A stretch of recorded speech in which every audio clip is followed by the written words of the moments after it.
get punched in the face for thinking I'm just a YouTuber. BMG got the city hot. Like Curry. I swear none of these niggas are ops. Cause none of these niggas is 30. Martinez finally admits Diddy blocked 2pac's interview. Industry secrets. Oh man, everybody going against Diddy, boy. The East Coast, West Coast thing is a musical thing. That's separate. That's a whole thing separate to itself. That's a musical thing. Where we have been beefing about whose music is better or which is this it or which seems is that like it's gotten from real the beginning. bad It has right now. because I'm like a lightning rod because I'm attacking New York's finest. Did you feel at any point that you was like betraying New York or Biggie by going to do that interview with 2pac at that time? His side of the story was like, how could I be mad at a whole coast? That don't even make sense. And I said, well, nobody's heard you say that. Like, this is getting bigger and bigger and bigger. Angie Martinez is finally giving us the unfiltered truth about why she never released her interview with 2pac. And yes, it has Diddy written all over it. Believe it or not, there was a time when people thought the interview was an urban legend. But it would turn out that Diddy was the one who allegedly forced Angie Martinez not to release the interview because Pac dropped some very disturbing industry secrets that would have exposed Diddy for who he really was. Pac apparently did not hold back in that interview.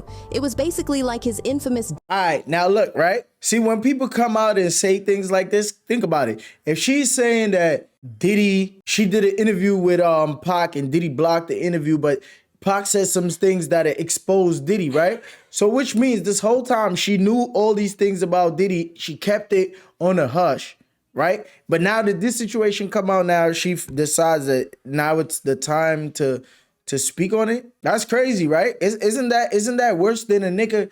Isn't that worse than a nigga witnessing a murder and not saying something about it?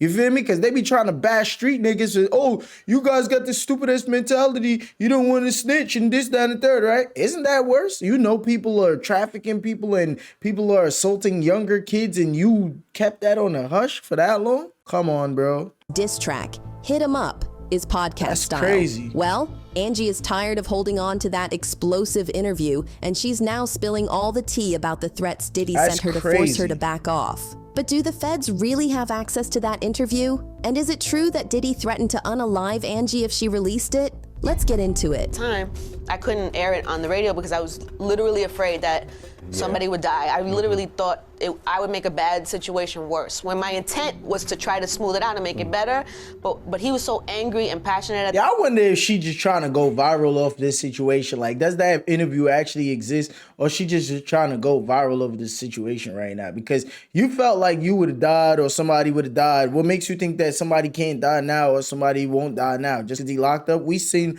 so many people be behind the bars and call shots outside. So I don't understand. Like in New York recently, they accused GZ Mullah for sending a hit on China, man. That killed what's her name? What's her name? Chrissy or something like that? I don't remember her name. I know her personally, but I don't remember her name off the top of my head right now. You feel me? But like people getting people clipped from inside allegedly. So what make you think that? Come on. At the time that I really felt like if I would have came, put it on the radio, it would have got worse. Today, Angie Martinez is known as the voice of New York because of her successful 28-year stint at New York City station Hot 97 105.1 FM. But back in the early to mid-90s, when she was still building her career both as a... Yo, you know what's crazy? You guys pick and choose who you want to blame. Like when Diddy got caught up, everybody automatically like, yeah. When Jay-Z got caught up in this shit, niggas like, yo, nah, people just trying to get money, Like Jay-Z wasn't messing with Beyonce since she was underage. As a rapper and as a radio personality. So when she got the call to come and interview the legendary 2pac, it was like her ticket to stardom. 2pac was one of the biggest rappers in the world at the time, and the East Coast West Coast beef was at its peak. As a fresh and energetic voice, Angie was the perfect person to do the interview. Little did she know it would change the entire trajectory of her career. But why was Angie the perfect fit for that Pac interview? Let's do a quick rundown of her career and how she grew from a rebellious kid to one of the most influential voices in hip-hop and pop culture. Angie Martinez sprung from multicultural roots with a Puerto Rican father and a mother of Puerto Rican, Cuban, and Dominican descent. Moving between Brooklyn and Washington Heights, Angie was raised by her single mother for the most part. As a teenager, Angie developed a rebellious streak, and she started hanging out with friends and exploring street life. She would drink and smoke some grass with her friends, but most importantly, she also listened to a lot of music, especially hip-hop and rap. Still, her mother felt like Angie was heading down a dangerous path, so she made a drastic decision to send Angie to live with her aunt in Miami. Her mother eventually relocated there and landed a gig as the programming manager for the radio station. The early exposure to the world of radio and pop culture greatly influenced Angie, and it didn't take long for her to start developing a strong sense of attachment to that world. At 15, she gained an internship at the station. As an intern at Hot 97, Angie got a front row seat to the latest happening in the world of hip-hop, and she got to interact with some of the most influential voices in the culture. It wasn't long before she became the protege of legendary DJ Funk Master Flex. Angie was a quick study, and she honed her radio hosting skills while working at the station.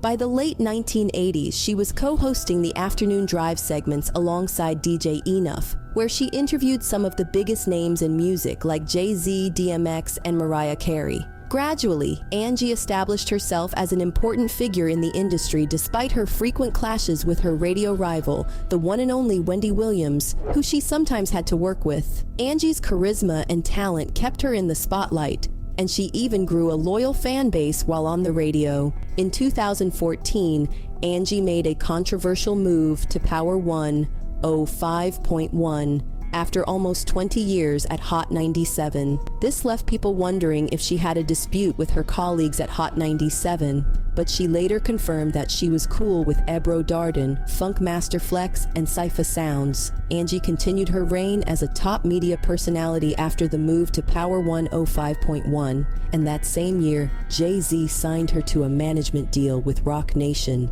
kickstarting her career as an artist. After being encouraged by famous rapper KRS-One to try her hand at rapping, Angie got featured in his 1997 album, I Got Next. The song she appeared in, Heartbeat, blew up, shooting Angie into the spotlight in the music industry. Riding off the wave of that success, Angie landed another feature on the Ladies' Night remix of her song, Not Tonight. Other famous artists were also featured in the song, like Missy Elliott, Lisa Left Eye, Lopes of TLC, and Dobrat. The track went platinum and peaked at number 6 on the Billboard Hot 100. It's safe to say at this point, Angie was rolling with music industry royalty and gradually becoming one herself. Record labels were falling over themselves to sign her, and in the middle of that bid, she collaborated with her friend, the iconic singer Mary J. Blige. Angie released her debut album, Up Close and Personal, in 2001 to great commercial and critical success. By 2002,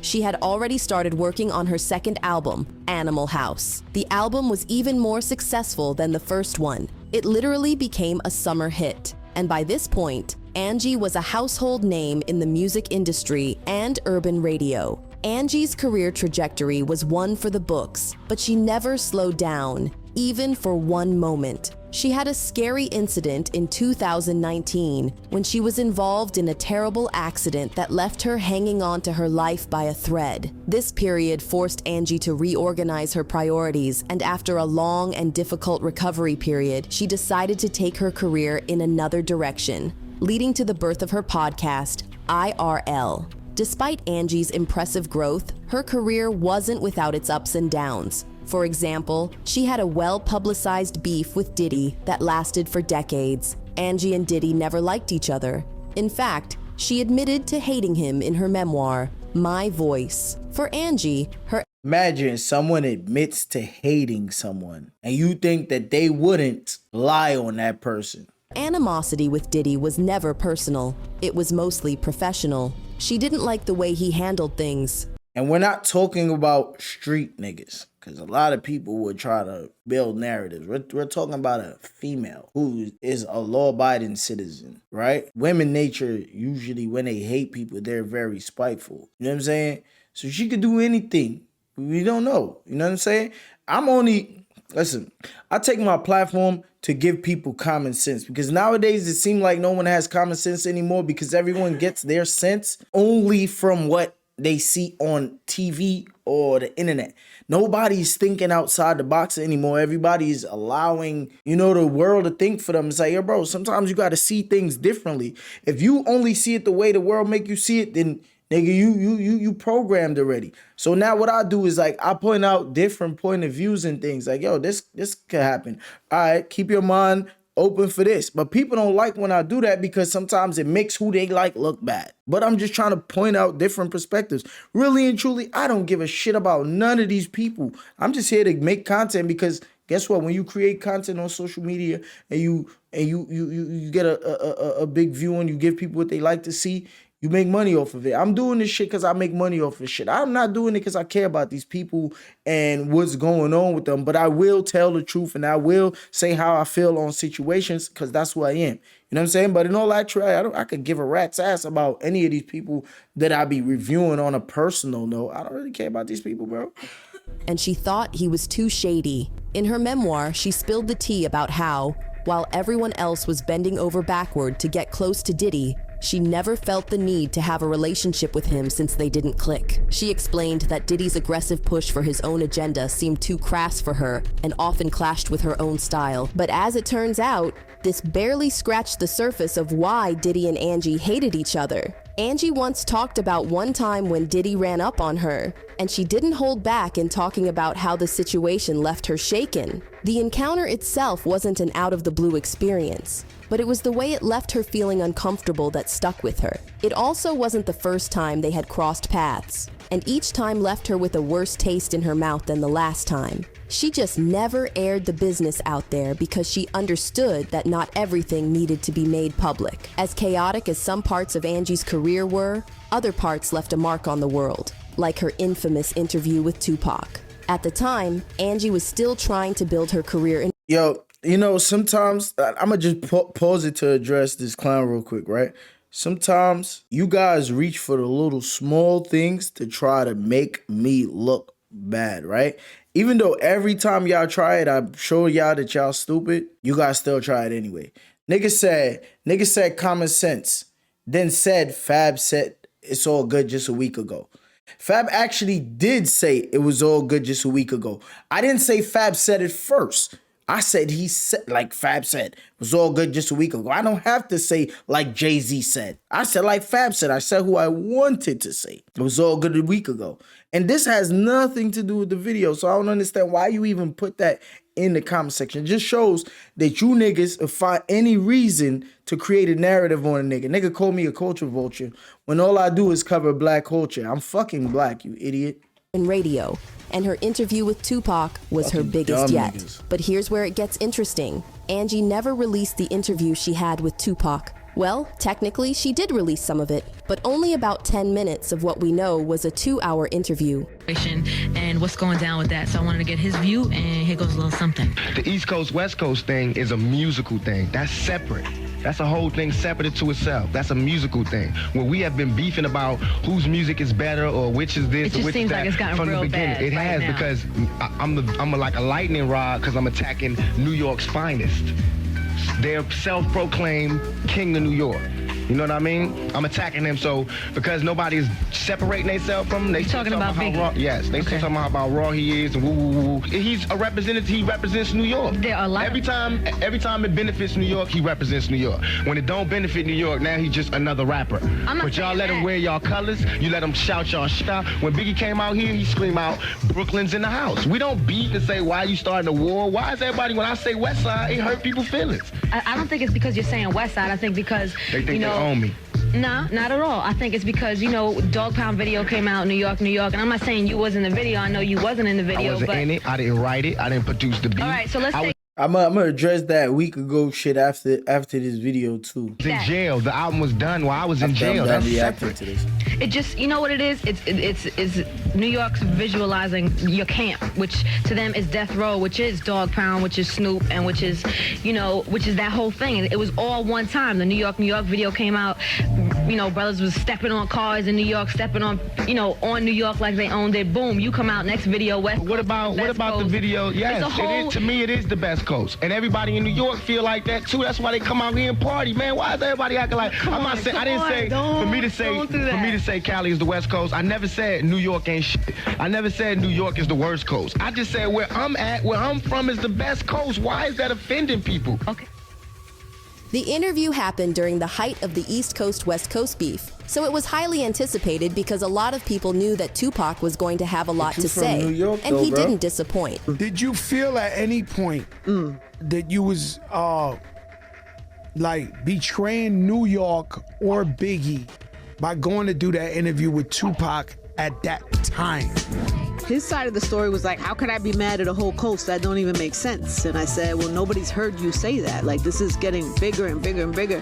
And then I went there, and he did say some brilliant, amazing things, but he was also on fire and still very angry. This happened, I'm gonna do this to this person, this person, this person, this person. And he definitely was using me to get a point across. Of course, you're the voice of New York. Yes. And I thought, if I aired this, people, You're gonna make more things people will worse. die.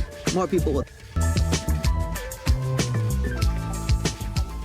According to Angie, Tupac said so many things about the industry, especially some of the dark, well-kept secrets that some people were willing to protect at all costs. It was so damaging that she knew if she released it, people would get unalived due to the things Pac said. The East Coast West Coast beef was marked by meaningless shootouts and violence that usually led to rappers. Yo, ain't it crazy how the world became so soft?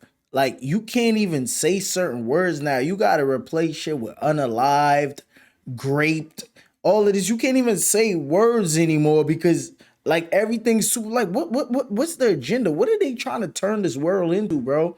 Because you can't even say certain things anymore, bro. And their family members getting unalived. And I don't even think YouTube blocks you for saying these type of things. It's just people push that narrative and so much people start doing it that YouTube, everybody just picks it up. I don't even think YouTube blocks you for saying killed, bro. Somebody got killed. Nigga, the news says it. The news clips is on YouTube all the time. What the hell? I just thought about that shit. That's some psychological shit they've been doing lately to really try to soften the world, because now you can't even say certain words. The news don't say graped. If you listen to it, don't say graped. Come on, bro. Both Biggie and Tupac tragically lost their lives to the beef. Fat Joe, he did an interview with Angie Martinez, and Angie Martinez told Fat Joe that the reason why she haven't released the Tupac interview is because she feel like the interview would get people killed. What you think about her saying that? Yeah, I was there when he did the interview with Angie Martinez, and I seen that post, and I think she made a wise decision.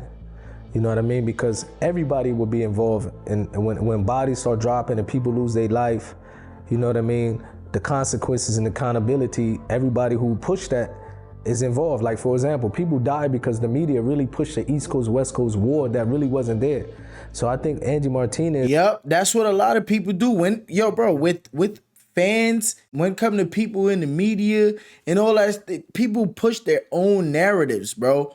You feel me? People push their own narratives. It's kind of like, all right, you see how they say, yo, the East Coast, West Coast beef doesn't exist, but now up to today, people arguing about East Coast, West Coast. It's kind of like with me and YouTube, like when niggas be like, yo, this nigga, he biased to these niggas because he rock with these niggas. It's like, yo, bro, this shit doesn't exist. You guys just push a narrative, and if enough people say it, then it almost becomes facts. You feel me? Well, it becomes facts to the people who don't know the facts. It was wise to say, I'm not going to release that, because she probably would have got a lot of money. It probably would have been one of her biggest interviews, especially back then. Pac was fresh out of jail, and one of the first interviews he done was with her. It would have blew up. But she was smart enough and wise enough to say, you know what, but what about the consequences? You understand? And I think, hip hop need more of that. It need more of that mindset to say, okay, even with the record companies, the record companies don't really care about what these rappers put out, and if they start killing each other, because it's all about money. So I seen that, we was there, and I think that was really wise of her, to. And like, I feel like with a lot of rappers too, like some of these people behind the scenes, like the record labels and shit, some of them, they push the narrative that some of these rappers are way greater than they are in order to keep their music alive for years, so that way they could make more money off the music. Because think about it. Excuse me, some of these rappers that died, if you go back and actually listen to their music, there's rappers today that are more lyrical than a lot of them. And the credit that some of these rappers that died get, you're just like, damn, son, this nigga better than why this nigga don't get that same credit. You know what I'm saying? It's because the labels and the people that's able to push things in the media, they got the money to back those type of things, and people gonna say what everybody else say. That's the sheep mentality that I be talking about. It's a lot of people that's just gonna go behind certain things. Like Jay-Z. I feel like Big L better than Jay-Z. You feel me? RP him, Big L. But I feel like Big L better than Jay-Z. You know what I'm saying? But right now, everybody think Jay-Z is better because the money that was there pushing niggas, you know what I'm saying, bro? But to each his own. Not release it. Because Pac was mad. You know, he was going crazy on everybody. But it was also much deeper than just a bunch of angry guys offing each other. The press played a huge role in adding fuel to the fire, pumping out stories that made the situation seem worse than it was. According to Angie, releasing that interview would have been like making an already bad situation worse, and she wanted to avoid unnecessary bloodshed. Exactly. That's where I interviewed him. That's where it you happened. It was in the middle of like all that. It was smack in the middle of like what was going on, crazy, and I was 22 and maybe if that. It was like my first big interview, and I flew to the West Coast by myself. Wow. Didn't know him from nowhere. And I really just went there and interviewed him, and what I got was so crazy. However, it would turn out that there was a deeper, even more sinister reason why that interview never made it to air. Allegedly, Diddy sent his goons after Angie, and they hounded her till she finally decided for her safety not to release it. It's not clear how Diddy found out about the exact contents of the interview, but someone on Angie's team probably leaked the information to him. It's believed that Diddy found out that 2Pac spilled some tea about him that could possibly end his career. I mean, think about it, guys. If Angie herself thought Pac said things... Okay, so now think about it, right? You decide not to release that interview all those years ago. Where is that interview? I'm sure if you felt like that interview, if people were hounding you so much for that one interview, people were on your heels. That interview made waves when you talked about it. You telling me that you didn't save it? You didn't keep that in the files? Where is that interview today? Drop it now. We want to see it. Drop it now. People still going to watch it. People want to hear what he had to say. Drop it now. If that interview, what happened to it? We used to live in a house and that house had a fire and the tape was there and it burnt. Where is that interview? Because there's a lot of files, like it got songs right now that 2Pac didn't put out. I'm sure someone owns it, someone has the possession of it and they could put it out. Excuse me, there's Michael Jackson shit. All that. So where is that video? This shit with people that died years ago, and there's certain people that's alive right now say, yo, yeah, I got this. Yeah, I got this feature with him from them. We just never dropped. Where is the interview? I think Diddy burnt that shit down in the California shit. That were so scandalous that somebody would have fires lost their right life now, if it was got at released. Diddy house when it burned down. You can imagine just how damaging Diddy that got it interview from would him. have been for Diddy. When Angie Martinez, right, when she went to LA and did the interview with 2Pac, did y'all know about that on Bad Boy side? Yeah, we heard about it. And I think Puff is probably one of the only persons that heard that interview. Angie can't say that nobody heard that interview, because it wasn't her ideal not to put it out. Do you understand what I'm saying? She could say that it wasn't her idea, but it's not owned by her. Who owns that interview? Because who was sent out there? Hot 97 owns it. Do you understand what I'm saying? So she could take all the accolades for not putting it out. You understand? But when you send somebody or someone of your person do an interview under the banner of Hot 97, it belongs to Hot 97. And Puff in the back. Not technically, unless the, like, yo, bro, like, that's like me working for a radio station, right? And I go do an interview or whatever. If they don't send a camera crew or whatever with me to record that interview, or they don't send nobody from them, and I go there myself and I have all my own equipment and I record that interview, they technically don't own that interview, because whatever I record on my camera belongs to me, whether or not I work for you or not. It belongs to me. It doesn't belong to the record label. It have to be them sending their camera crew or their people to record and all that. That's the only way they can own it. If I record on my own camera, whatever's on my camera belongs to me. Word. If I take a picture, that belongs to me. If I recorded a video on my camera, that belongs to me. Ran Hot 90. Unless they got a contract that says whatever you record on your camera, even though you interview someone without us knowing, we own that as well because you work with us. Unless they got a contract like that. And I doubt anybody would sign a contract like that. 7. That's how he got Wendy Williams fired. You understand what I'm saying? He can make phone calls to say something, to say, don't put this out, don't do this, take this off. He had that kind of power. So Puffy, he did hear that Tupac interview. Why would you try to stop something if you ain't heard it? And yo, think about it, right? If that interview dropped, would Pac die? Would Biggie die if that interview dropped? Or was the interview like after Biggie died? Or after any one of them died? When was the interview? I'm not too sure. Why would you try to stop something if you didn't hear it? This nigga be telling it all. And if Puff asked to hear something that Angie Martinez have, you think they gonna deny him? It was not a secret that Tupac and Diddy had beef. They were on opposing sides of the East Coast-West Coast beef, and Pac believed Diddy had something to do with him getting shot that first time. So, it's a no-brainer that Diddy was one of the people Tupac put on blast in that interview. Oh, but it gets even more interesting. Whispers have been going around that Angie can't release the interview now, even if she wanted to, because the feds have gotten their hands on it. Among all the other legal troubles Diddy is going through with his RICO charges and all that, the feds have also allegedly reopened Tupac's death and are considering possible links between the incident and Diddy. So, while it's not confirmed yet, it's believed that the feds think that the interview with Angie Martinez is going to reveal a lot about the events leading up to Pac's death. But do you guys think Angie needs to release the interview? Or do you think she should just leave it to the feds and let them do their jobs?